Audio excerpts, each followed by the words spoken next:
Welcome back to Explain CAD. In this tutorial we will create this part bush of pneumatic gripper. For that I select front plane, sketch, normal. The dimensions of this bush are internal diameter 6 mm, outer diameter 10 mm. The length of the bush is 10 mm. Now I select rectangle, corner rectangle and draw one rectangle here.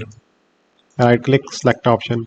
Select line command, center line, draw a center line. Right click, select option. Select this line, make it horizontal. Now select this line, press and hold control button. Select this line, make parallel. Select OK. Select this point of the rectangle and this point, make vertical. Now give it dimensions. The length of the bush 10 mm. Select smart dimension. Select this ledge. Select this 10 mm. Internal diameter 6 mm and outer diameter 10 mm. We will use revolve boss base command. For that we select its radius. Internal diameter is 6 mm, so its radius is 3 mm.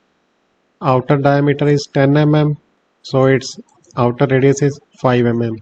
Right click, select option, come back from the sketch, select revolve boss base feature, axis of revolution, select the center line and revolve about 360 degree. Select OK. Now this bush is complete. Give it some color. I select edit appearance. I select this green color. Select OK. Thank you so much for watching. Please subscribe Explain CAD.